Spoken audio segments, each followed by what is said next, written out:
Good day, everybody. Welcome to Wessex Ways Podcast, episode 19. That's 019. I am Paul Whitewick. Who the hell are you, person I'm staring at? Oh, that's a great intro, Paul. I am Hedley. You all know that. Let's roll the music.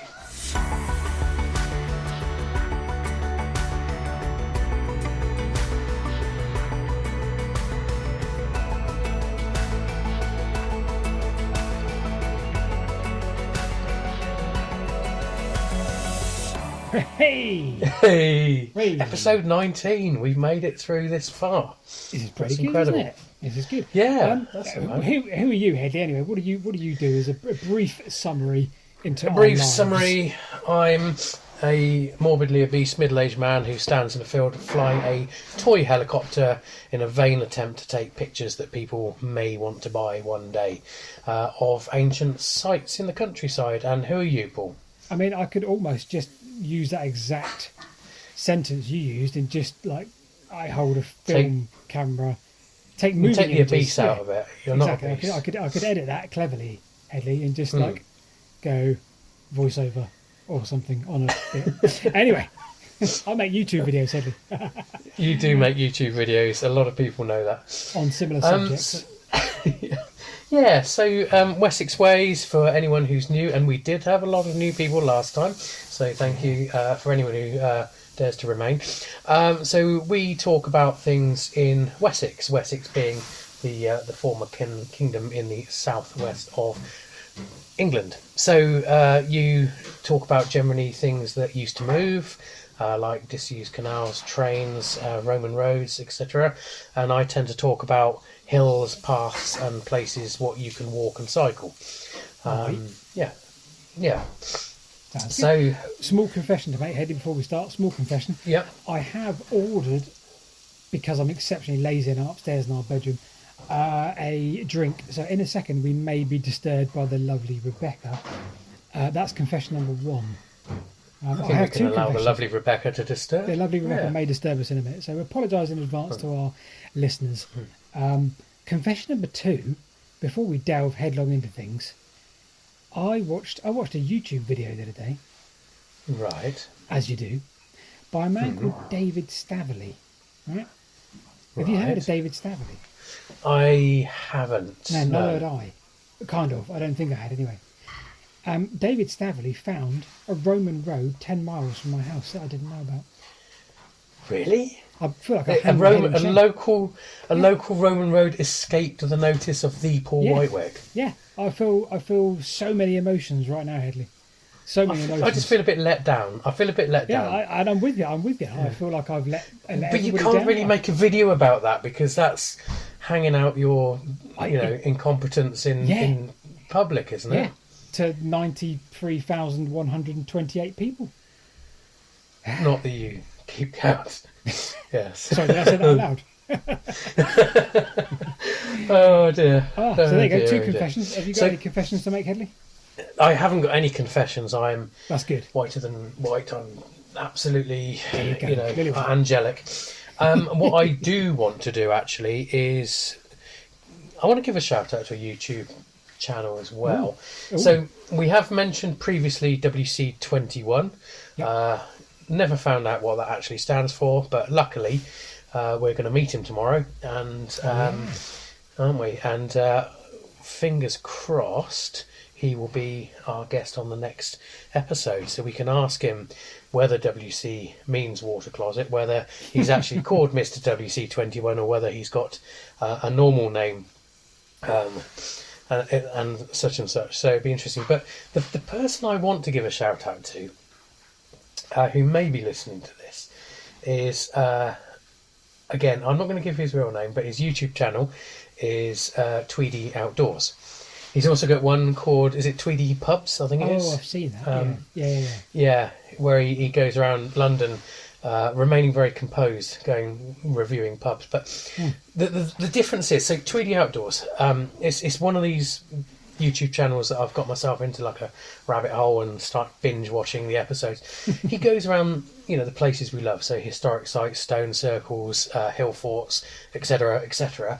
And he generally rough camps overnight as well. So nothing big so far. It's a bloke who walks through the countryside, camps overnight, goes to the solstice at Avebury and that sort of thing. Gives us a bit of a tour of the Wessex countryside and other places.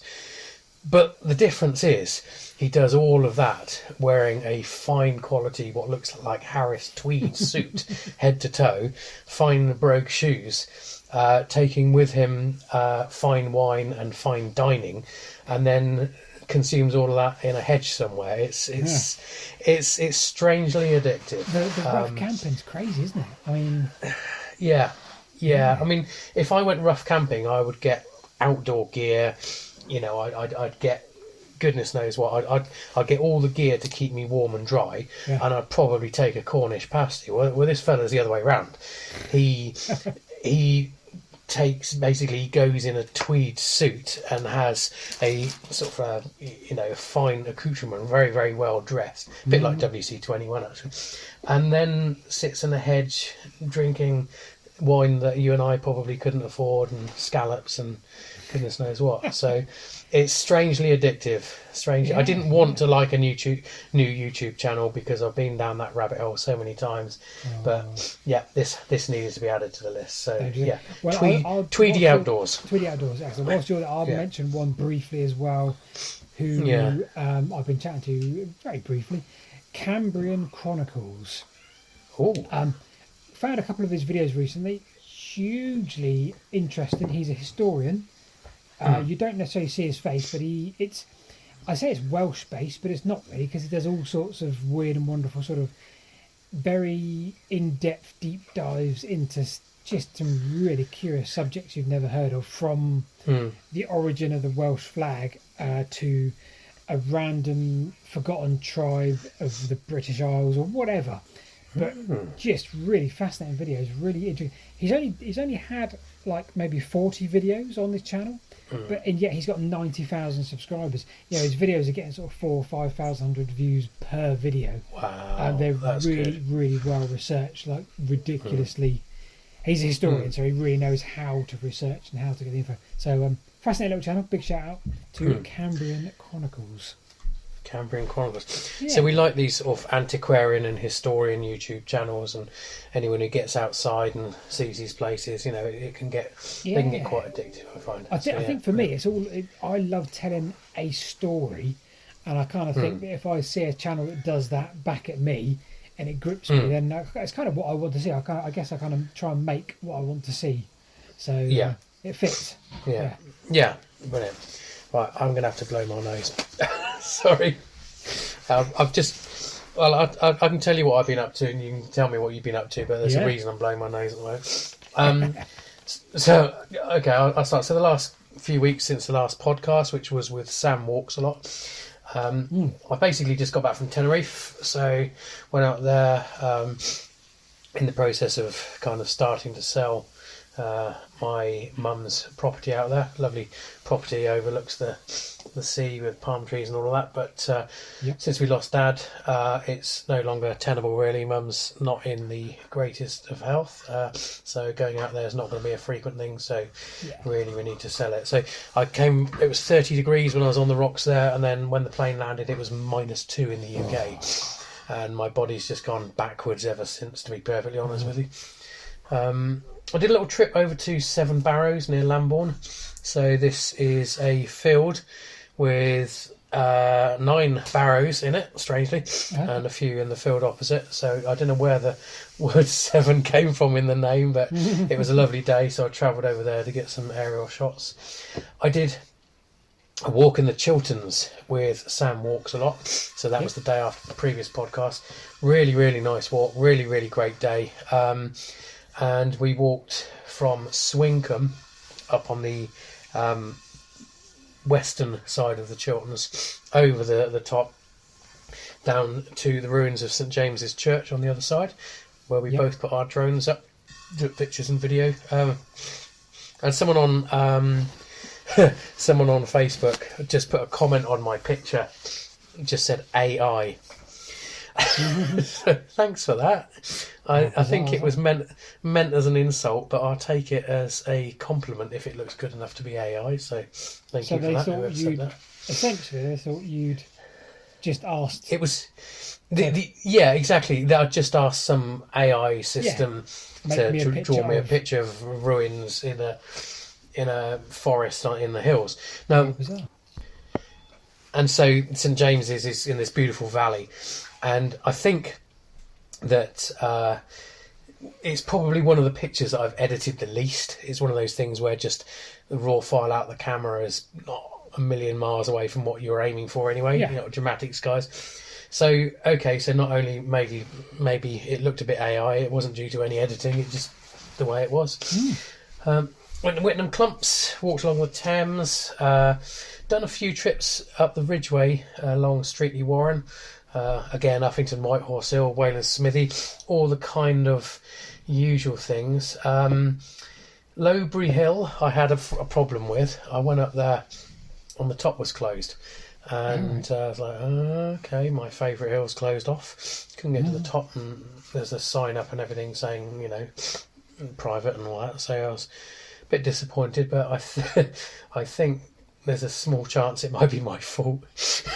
So what happened was I've been posting pictures of the Roman building at the top of Lowbury Hill in different lights and talking about what untold treasures there are under the ground. And it seems I'm wondering if maybe that sparked a few people who follow me with metal detectors and shovels to go up there, and maybe Historic England stepped in. But the guy who looks after the scheduled monuments is called Dan Bashford from Historic England. I'm meeting him in January. We're working on a project with Anna Dillon about Grimm's Ditch and such like, so maybe we'll get something out of him then. So yeah, I'm not sure whether that's my fault or not. I'm kind of hoping it's not. So yeah, okay, why have I put that there? My notes are in the wrong order. So that's it really. Oh no, there was one other thing. I started the Facebook group called UK Hill Forts. And it kind of grew really quickly. I was a bit, it took me by surprise. We've got, 2-3 weeks in, we're up to over 4,500 members. So I've had to employ the use of a guy called Tim Pearce, who's a great photographer, aerial photographer, to help me run the group. But if anyone wants to see stories and pictures and information about hill forts in the UK, then UK Hill Forts is the group to go to on Facebook. And we have a nice audience. We've got David Abrams in there, who's posted as well. So yeah, all going quite well. So what about, anyway, enough of me waffling about all the detritus I've been doing. How are you, Paul? What have you been up to? What have I been doing? Not a huge amount, really. We did a video together, didn't we? Which was, I thought I'd let you mention that one. I'm going to talk about that a little bit more in depth. That's going to be my little potted subject in 10 minutes or so. So I will waffle about that because there's a lot of interesting comments on that video, which I kind of wanted to... Do you see how I use the word interesting? I wanted to address those comments, but I'll do that in a short while. What else did we do? We did a video about sort of looking into the things that the Romans invented but didn't really push forward. And every time I look at it, I'm just staggered. And so I thought I'd combine two of my loves of abandoned railways and the Romans inventing steam engines. So that was a video in its own right, and you can research forever and sort of go down a million different rabbit holes in terms of what these people at the time invented. Vitruvius, a guy called Hero or Heron, and they invented so many different things using steam. And the elopile was one of them, which is basically a metal ball with water in it, and they would heat it, and it had two vents on it that would face in a direction. Stuck it on some pins, and essentially this ball would spin around. With what purpose? Well, this is the question. No one really knows. That was as far as they got. No. And they did write about this, but they only wrote about it in the capacity of, look at this fun thing we invented. Literally, that was it. And the writing on that ELO pile was all about how to build it. So in essence, it was almost like a toy. So it's like, oh, look at this fun thing. This is what happens when you build this little thing. But then when you look at other things they built, they had mills, right? And the mills they used, they had water-powered saws. And the saws were using a crank and rod, like a steam engine. Crank and rod as in the to push the wheel round. But this would push the saw. And then you look at other inventions they made with water, where they invented a piston and a water pump. And you think they had all this technology, but they just didn't put it together. And, a few people in the comments alluded to, well, actually, they didn't need to put it together. They didn't need the steam engines. They didn't need this technology. So there was no great sort of push for it. Whereas on the other hand, you had the Industrial Revolution, 1750s, 60s, 70s, whatever, when there was a need, because all of a sudden we had product by the bucket load and we had a demand for product. And so there was a great need to sort of build these things. So it's fascinating. I could have done a lot more on that video.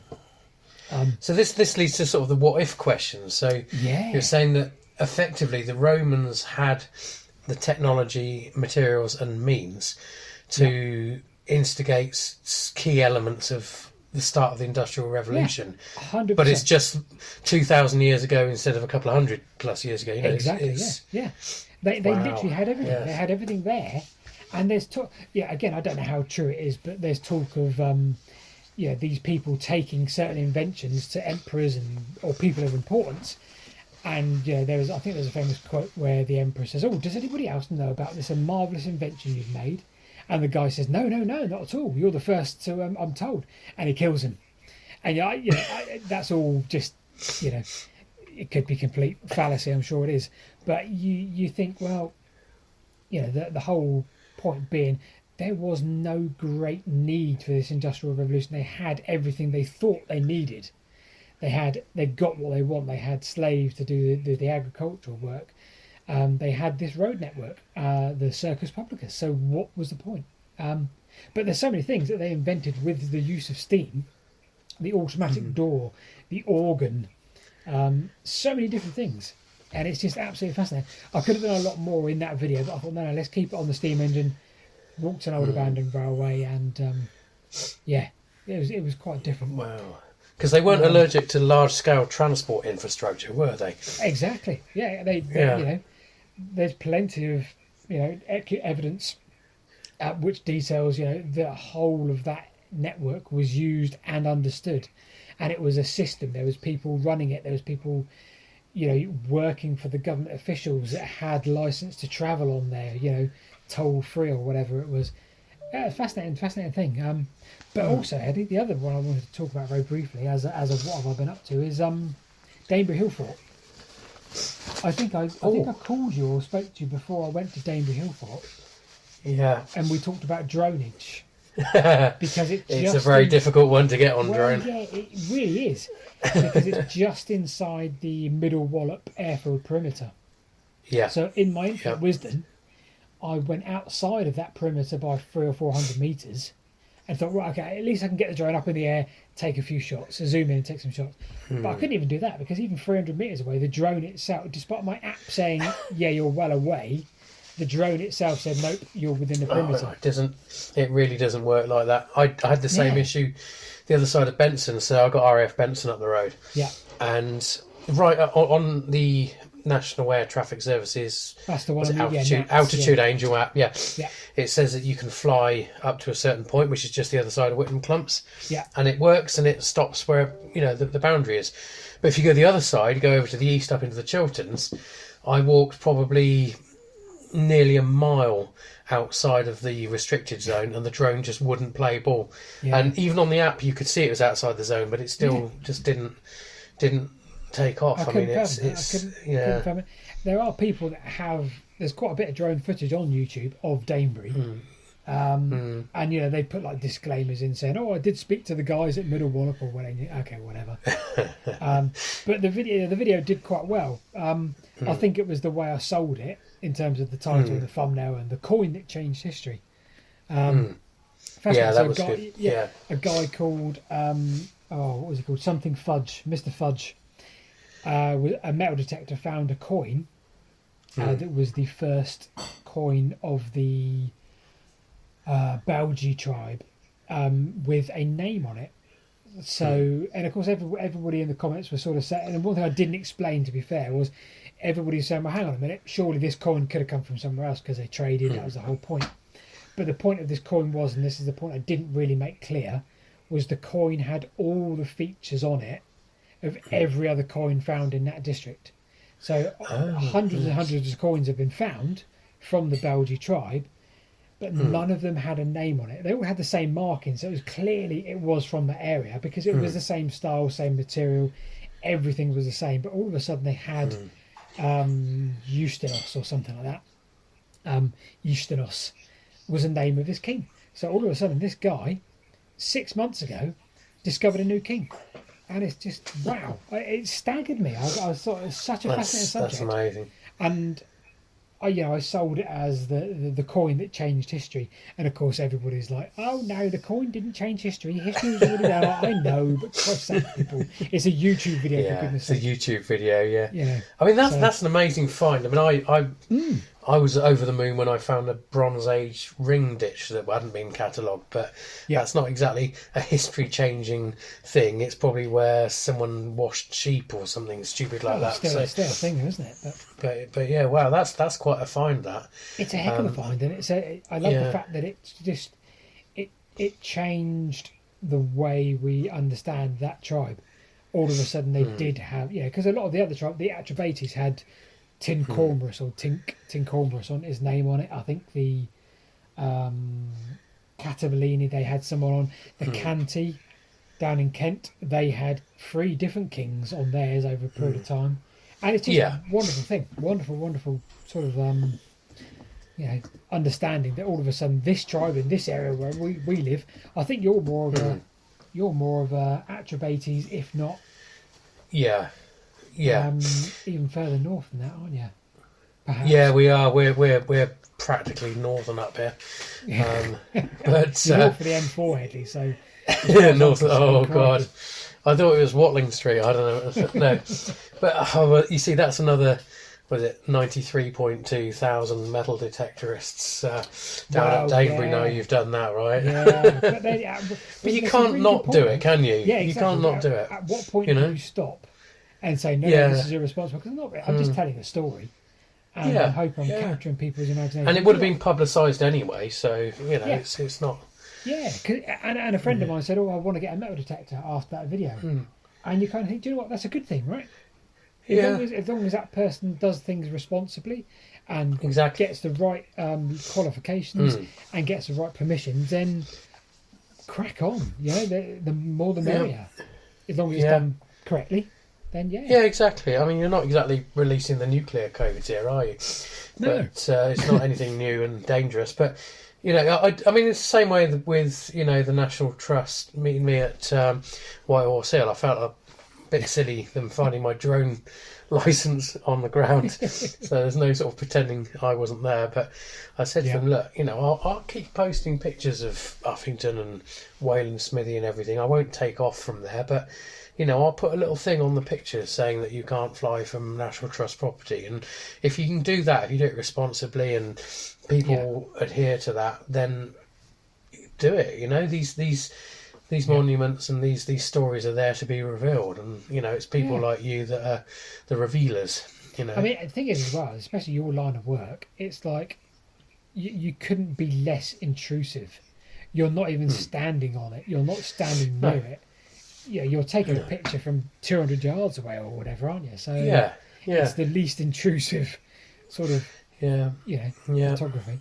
But that's what I've been up to, Hedley, making videos on YouTube. So what about the video at Cold Kitchen Hill? Well, shall I talk about that? Because I've got a lot. Look at this mess of notes I've got in front of me, Hedley.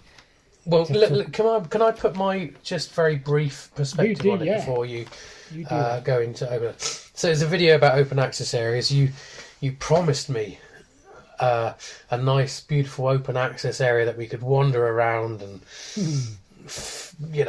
look at and film and everything. And the day didn't quite start out that way, did it?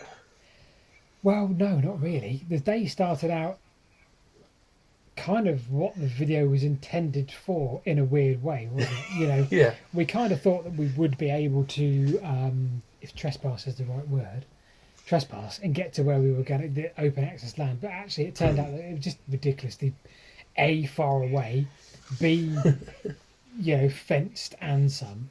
But the whole point is, in this country, there are a lot of areas referred to as open access. So they are the areas on an OS map, 1/25,000 scale, which are open access. So they're not like a right of way in which you have to move along. So a footpath or a bridleway or whatever, you have a legal right to access, but you have to move along it.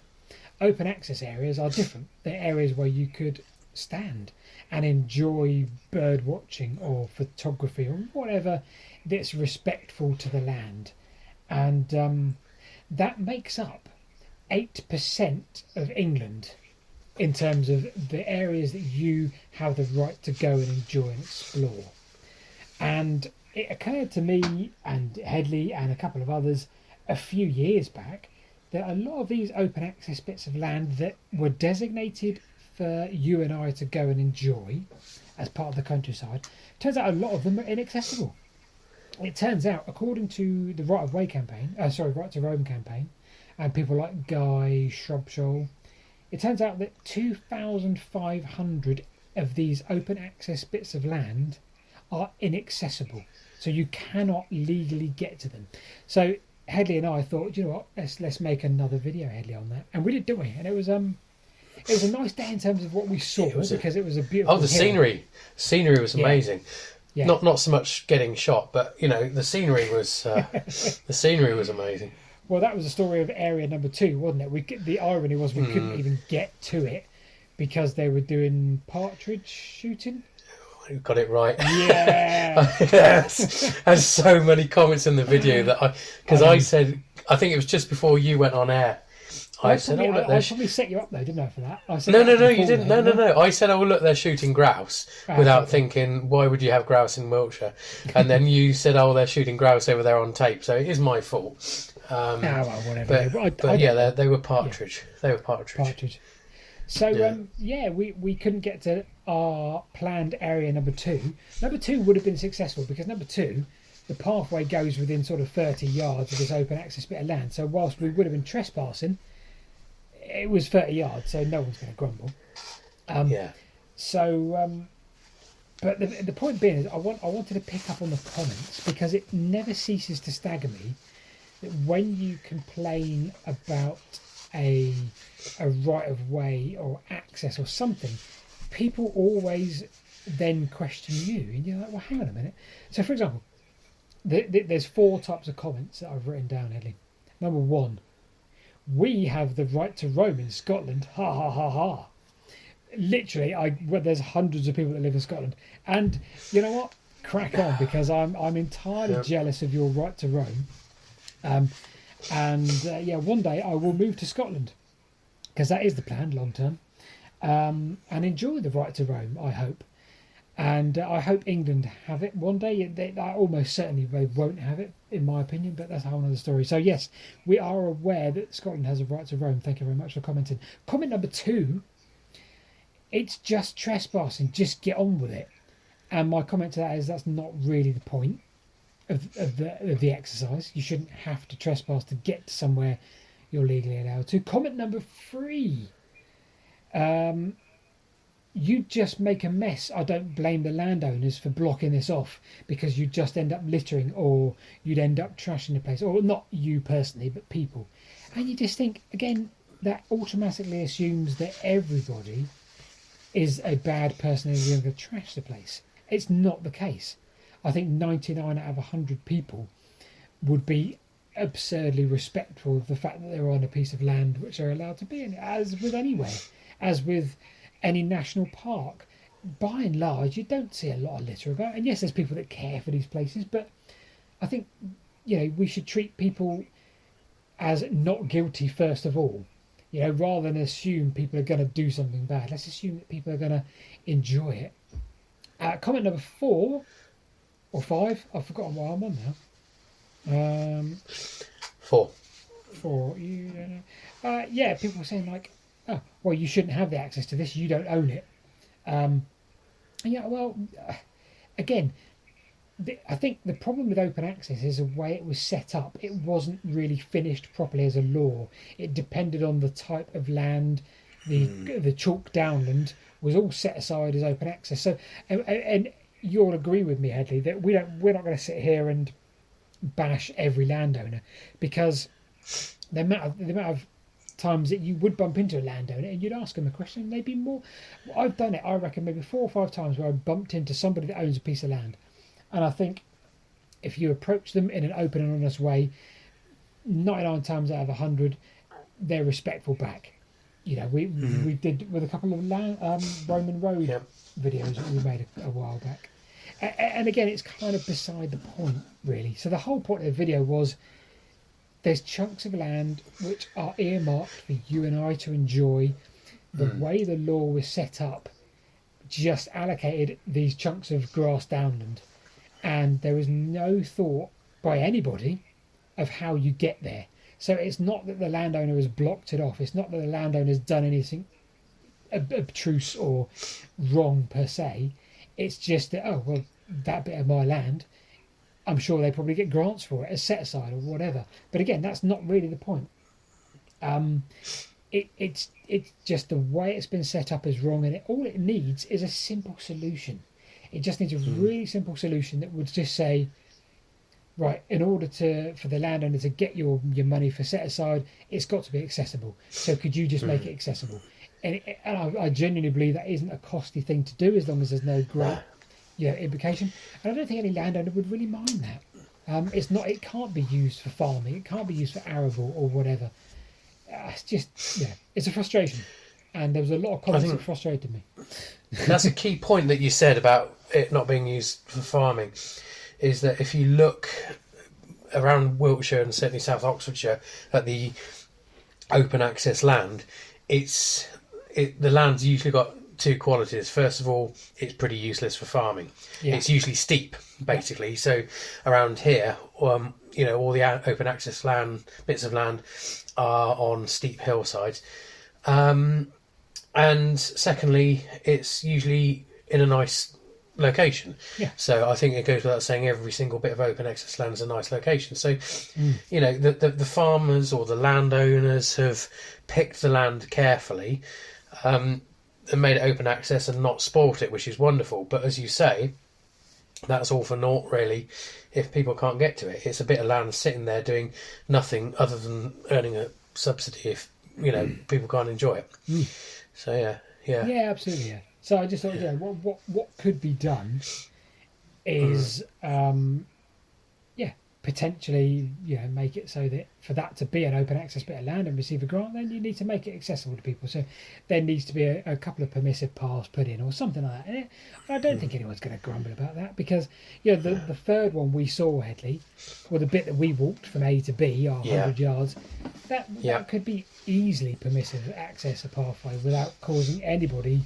I mean, I don't know what it was. It was like a tractor access, wasn't it? So we saw someone there, didn't we? I mean, we were effectively, inverted commas, trespassing those 30 yards or so along what looked to be a path anyway, but it wasn't a public path. And guy goes past in his little tractor thing, and morning sort of thing. Yeah. So it's. But you're right. It's just wrong. I mean, a lot of comments also said things like that. It's not a legal offence. It's a private matter, etc., etc. But I don't know. I think it's an interesting video to make, and I think it highlights a key sort of. It's an absurdity, really, isn't it? Rather, it's not. It's kind of a quirky, sort of half-baked kind of situation. And as you said, I think and Paul Timlett said it as well. I think it was part of the Rights of Way Act, was it? 2000. Oh, the Countryside Rights of Way Act of the That's year it. 2000. Yeah. But it was just kind of unfinished, Like, Yeah, half cocked, and it is what it is. yeah, It's tied in a lot with the Right to Roam campaign, and again, that's where people think, I don't want Right to Roam because it means you can walk in my garden, or I don't want Right to Roam because it means that all the crops are going to get damaged. And it's like, well, then you completely don't know what Right to Roam means, because that's not the case, Yeah, and I'd heartily encourage people to visit, if they can, their open access areas nearby. As you say, you can find them on an OS map because they're shaded in yellow. You can go to Bing Maps and then on a computer or laptop and put the OS layer on, and you can find where they are near you. And most of them are in really beautiful areas. As say, they're sort of hillsides and things like that. And if you don't live near a national park, which apparently the Chilterns might be becoming a national park soon. Oh, really? So I will. But if you don't live near a national park, then open access is your key to the countryside. It's wonderful. Yeah. Because of course, we had a lovely conversation with the bloke who called us a pair of communists for making the video. Oh, God, we had some proper harsh. We had a lot of love and a lot of hate. Yeah. Bizarre. Yeah. But overall, it was really enjoyable, and most people were saying that it did highlight a fairly significant point that maybe not everyone has entirely noticed. And hopefully, the video will bring open access to the attention of people who watch it, because I think that they are woefully underused by the public. They're there to be used, and they're beautiful. So yeah. So that's my 10-minute rant, or try. Let's call it the clearing up a misunderstanding of some of the things. We should probably start treasure hunt, Hedley, if you're ready. For those that are still here listening, we should. Right, so I'm going to open up maps. I'm going to open up maps as well. I'm going to start on a new Roman road. In fact, I'm going to start on a place where I believe there is a Roman town, as you will have seen by the time this podcast goes out. And I've already seen. You've already seen it. I've already seen. I was able to see the first draft. Really good. So I am going to have a swig of my beer. I'm on London Pride this week. Nice. I don't drink beer that often, usually just when we're doing a podcast. And London Pride takes me back to my Reading days for some reason. Okay, so I have a map open. Where are we starting then? Right, we're going to start at a place just southwest of Basingstoke. Basingstoke. Right. Close to Mitchell-Dever, a place called West Farm, where the A303 joins the M3, and it could well be the site of the lost Roman town of Vendomi. But there we go. Okay. Yeah. So if I continue on the Roman road theme ahead, I should probably head north. Oh, you're getting a bit warmer. Right. I go through north, Waltham, through Oakley, carry on going, because all this is a Roman road, even though you can't really see it. There's the line there. Up to the Portway near Tadley. This would be so much easier if I was seeing what you're seeing. Tadley, yes. Let me one day we should rejoice in the technology. One day we will get this technology right. So Tadley, okay. Attribatum. Or I can get Silchester. Yes. So I get it right. Yes. Yeah. Same thing. Right. Okay. So Tadley. Tadley's a nice place. Got some nice countryside around it. You are marginally warmer. Marginally. All right. Yeah. You want to go more on a diagonal rather than a vertical axis now. Right. In that case, there's a great Roman road to take, which heads. I'm going to say northwest. Oh, okay, yeah. Right, so we're going to go northwest, and we're going to go to Thatcham. Oh, yeah, you're again marginally warmer. I'd now be thinking more of an east-west thing. Okay, well, I'm going through Newbury, Thatcham. I'm probably going a bit too far north, aren't I? A little bit. Perhaps. I wonder. I want to do this via Roman roads, you see, Hedley. Yeah, I need a map that's got Roman roads on it, because I'm just looking at an OS map. But yeah, so you're going through Newbury westbound, right? Newbury westbound. So somewhere Newbury westbound, you join what would be kind of like the A4 of Roman roads, M53, I think it was called. So through Newbury, turn left, and you go along like towards Marlborough. So I'm just north of Marlborough. Right, now you got warm and then cold again. Oh really? Right, back up is what you're saying. Back up. Yeah, back up. Back up. Okay, back up, and let's get back on the original Roman road. What about if I head towards the outskirts of Swindon, Hedley? You're getting colder again. You see, Yeah. you see. When we had Sam on the show last time, she was really on this, but Well, only because you paid attention you're to going to social have media, Hedley. I'm using a Right. clever trick this week, and I'll reveal it in a minute. All right, So, I'll tell you what, you're going to have to back up, basically. Right, I'm backing up. Yeah. Backing up to Newbury. Okay, you've Towards backed up Newbury. too far.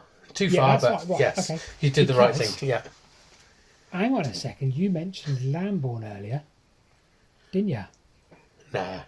Now that's That's interesting because somewhere south of Lambourne by about 3 kilometres, no one knows where it is, but there's a Roman road that went down towards Lambourne and it joined the one we're talking about. So if I go up to Lambourne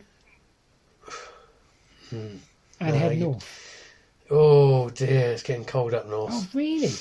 Yeah. Oh, goodness me. Well, I'm lost. I've deliberately made this difficult. I've lured you have, into a trap here because Right, let me back up even further then. Back up even further to Newbury. So I'm back in Newbury. I'm back in Newbury. it's good to inject a bit of excitement into Yeah, this. I mean, yeah.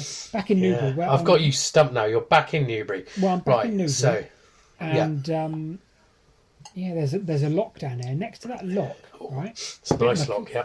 Bit macabre, but in Yeah. 1862 they thought that if you fill up a loaf of bread with mercury, stick it in the river or canal, it will help you find a dead body. And apparently it did. But there We we go. still believe that in Didcot, but Do you thankfully really? there are no rivers around here. So. All right, Okay. now I'll tell you what. Okay. I'm going to have to give you a bit of a clue. So, Give me a little bit of a clue then. if you are in Newbury, you probably want to be heading a little bit southwest. Really? Ooh. Okay. I've got no Roman There's roads. an area. You're going to have to go on Shanks's pony then, aren't you? Yeah, I am. Right. I've thrown you a curved ball here because there's an area you're deliberately avoiding, I'm deliberately. and you don't even know it yet. Oh. Yeah, so okay. If I head southwest, I'm heading towards my hometown. Well, I won't go that far, with respect. Yeah.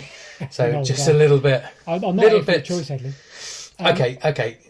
So you want to make a triangle, roughly, between Newbury, Hungerford, and this other place, Oh. roughly. Oh, okay, right. What about then? Oh, you're thinking Combe Gibbet. You got it. Ah. So, just for the purpose of people that don't realise what's just happened, Paul and I are going to Combe Gibbet tomorrow to meet Mr. WC21, and it had been noted that some of my pictures are a bit of a giveaway of where I'm about to talk about, so I've had to change things a little bit, and so I've thrown that one. I'm actually going to be talking about Walbury Hill and Next to it, Gallows yeah. Down next to it. Yeah. Yeah. But before I do that, I want to start by finding where I was going to go. Yeah, I want to mention an author called Nicola Chester, who Yes. has written a book called On Gallows Down. So it was shortlisted for the Wainwright Prize 2022 for nature writing, and it's basically where she bears witness to and fights against sort of stark political and environmental changes imposed on the land that she loves. Really, really good book. I think she mentions things like the Peace Women at Greenham Common. So interesting times, interesting book, and she lives kind of local in that area as well. So beautiful hillside and everything. It is really, really nice there. It's absolutely wonderful. So I've kind of pre-scripted what I'm going to say a little bit, but that's because I've just got back from work. So Walbury Hill is in the North Wessex Downs. It's a fairly lofty 974 feet 274 metres high. I've walked there several times. I have actually covered this briefly before when I did the Wayfarers Walk episode, but I think it deserves a bit more attention, especially as we're going to meet Mr. WC21 there tomorrow. So it's located on the scarp of the North Hampshire Downs. So the North Wessex Downs are like a big kind of U shape on its side, and each area's got its own name, like Pewsey Downs, Berkshire Downs, Aston, Upthorpe Downs. So the Hampshire Downs are the highest part of the range, and the highest point of that is Walbury Hill. So it's listed as the highest point in the southeast of England,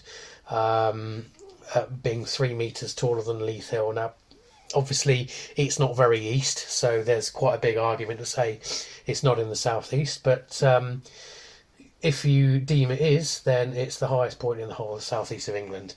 It certainly seems to be the highest chalk downland in the UK, and the flanks of the hill lie within the sort of the Ink Pen and Walbury Hill site of special scientific interest. So it's surrounded by other hills. It's if you imagine they're strung out along sort of the northern scarp. There is also a ridge of hills going to the south from Walbury Hill. So it's the highest ground in North Wessex Downs, and you've got Ink Pen Hill, which is basically where Combe Gibbet is to the west. You've got Combe Hill to the south, Pilot Hill to the east, and obviously, as I said, Combe Gibbet is sort of hangs off the side of Ink Pen Hill. On top of it, you've got a massive 82-acre Iron Age hill fort. Really, really, really big hill fort on top. Probably, if you discount Maiden Castle, it's in the top 3, maybe 4 in the south of England. Really, really big. So, although the ridgeline is the highest ground in the North Wessex Downs, its actual scarp slope isn't as dramatic as places like Uffington, Whitehorse Hill or Martin's Hill, and this is because it falls away to about 100 metres down into the valley rather than 130, or to put it another way, the valleys at the bottom of the hill are actually quite high up themselves, but it's still very, very dramatic, still beautiful. And then you've got the Test Valley, which is formed just to the west of the hill, and that's kind of sandwiched between Walbury Hill and Ink Pen Hill. Combe Hill to the southeast is very nearly as high as Walbury Hill, and it does look bigger from many directions before that kind of falls away to the humorously named village of Facombe. Faccombe, before we lose too many listeners.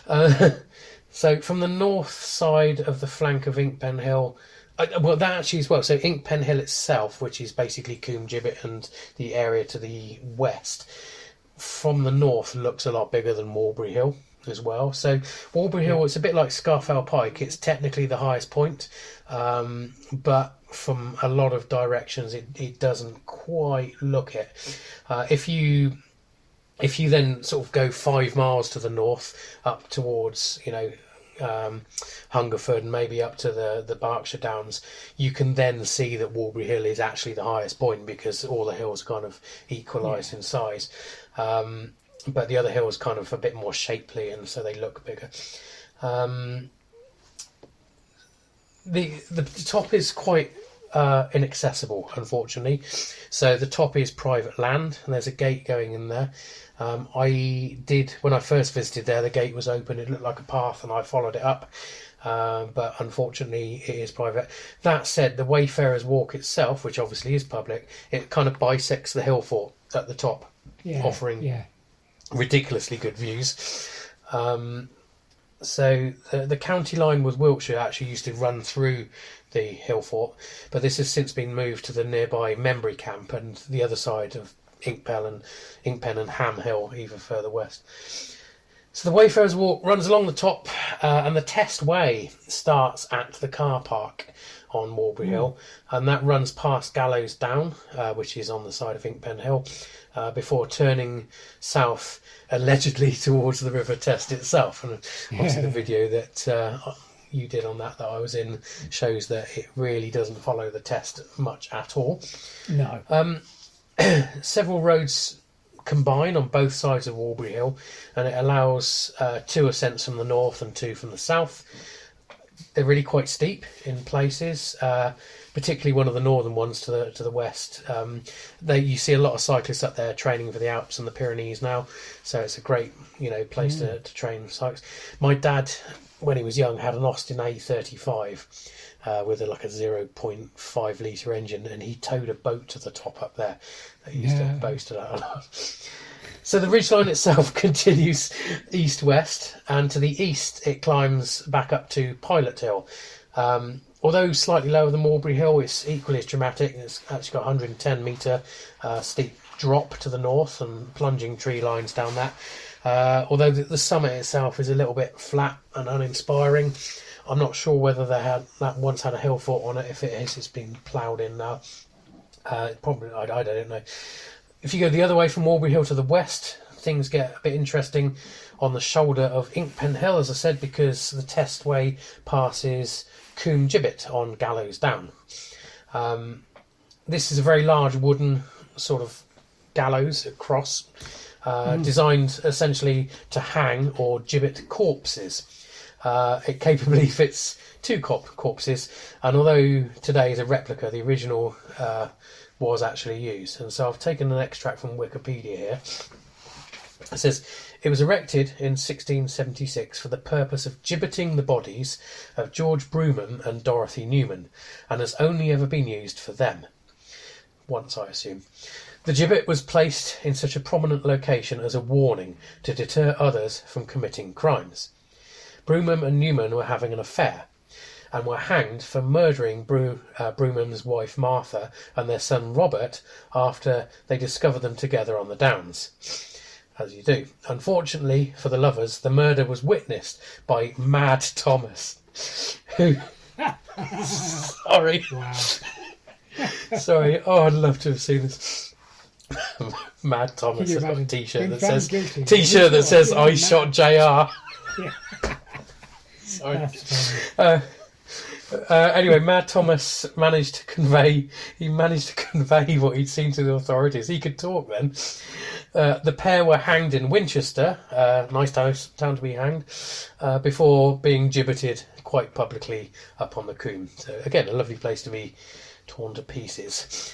After the 1676 gibbet rotted, a total of 7 replica gibbets have stood in its place. The most recent that's up there now having been erected in our lifetime in 1992.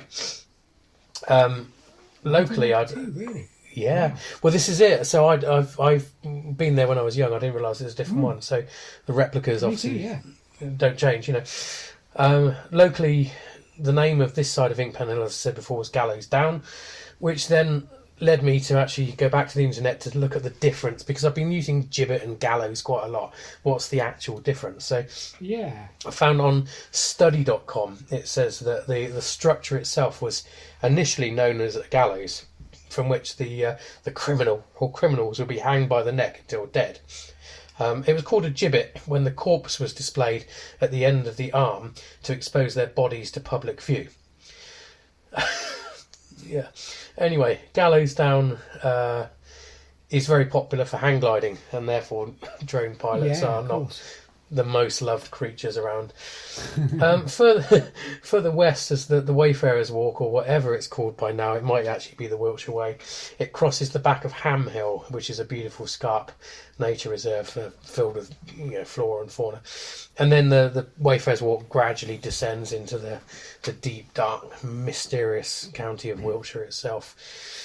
So anyway, I was doing this today, as I said, because obviously you and I are going to Walbury Hill and Gallows Down tomorrow morning to meet up with Mr. WC21, who is filming there, and I'm pleased to say he'll be hopefully on our podcast, episode 20, next one, if he agrees to do it. So yeah, that's my little subject today. Well, that ties nicely into. I made a couple of notes as well, Hedley.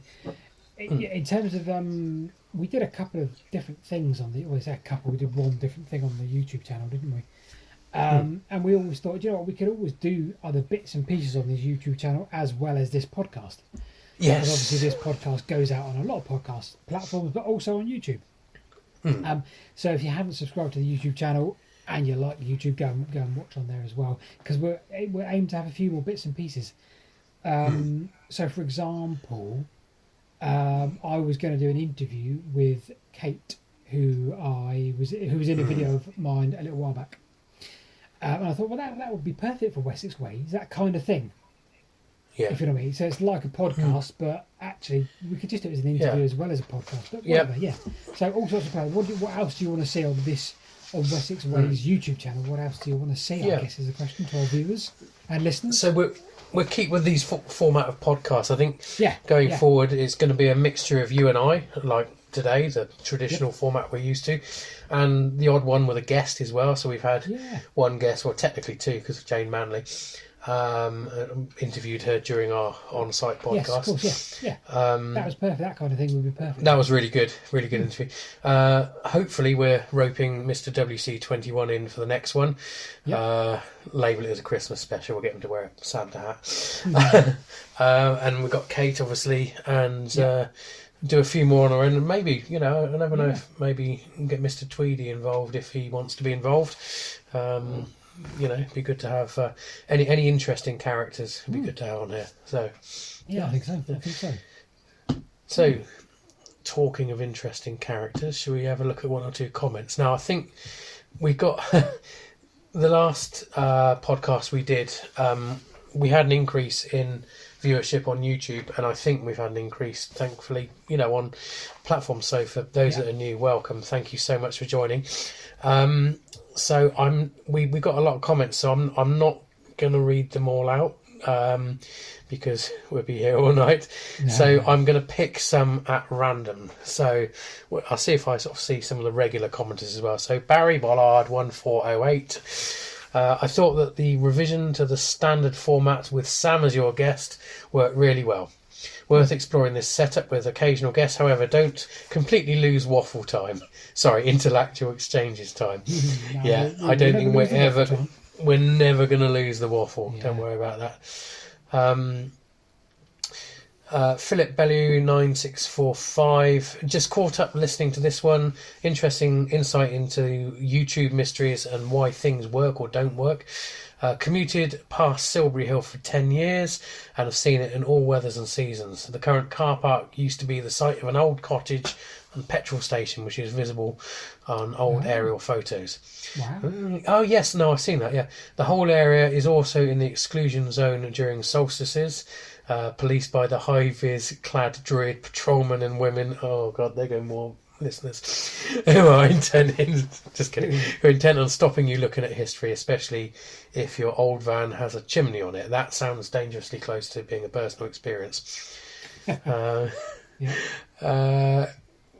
let's have a look.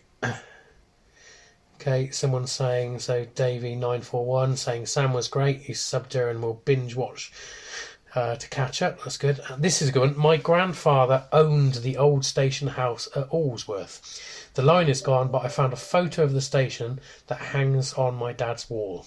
Allsworth. Wow. Allsworth. Yeah. It's not Aldworth, is it? Because they've got a pub and a church, but no station. Allsworth. Good pub. AWESWORTH. It's definitely worth looking into that. AWES. AWESWORTH. Yeah. Okay. Errol Flex says, is it possible that the top of Silbury Hill had a zenith tube? Zenith tube allows the sun to be directly overhead or shines into the mound in such a way that to allow the sun to reach the centre of the mound, in which case consistent with other mounds that could have been used to create fertiliser or an ingredient that the main use was fertiliser, or maybe the production of iron ore. Do you know the theories of Silbury Hill just don't stop? No, don't do they? I've been reading some papers on it, and even the professionals can't agree. Yeah. Let's have a look. Yeah, nice. Okay, let's go to Barry Conway. Waffle with glamour.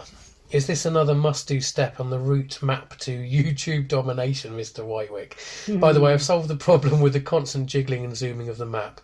I just pretend I'm listening to a podcast at map time and then listen from the other side of the room. It should be a YouTube setting. Oh, do you know, that's a good point, 'cause I do tend to flick around. When you're talking, I do flick around quite a lot. So I get that could be quite annoying if you're watching the YouTube version. So I do think it does feel like most of our listeners are they're listeners rather than YouTube watchers. That's fair enough. Because I'm getting a lot of feedback, good feedback, thankfully, about the podcast, and it's from people who tend to listen to it. So I think we're getting numbers these days. That's good. Yeah, that's good. But anyway, numbers aside, let's look at quality. So, suggestions. Anyone has got any suggestions for this podcast, for places for me to visit, things for Paul to talk about, maybe video ideas for Paul, video ideas for both of us, extra things we can do on this channel, like the recent aerial film we did of Wiltshire. Just put it down if you're on YouTube, on the comments below. If you're listening not on YouTube, then, contact us on Twitter. We're both on Twitter. We're both quite easy to find on Twitter.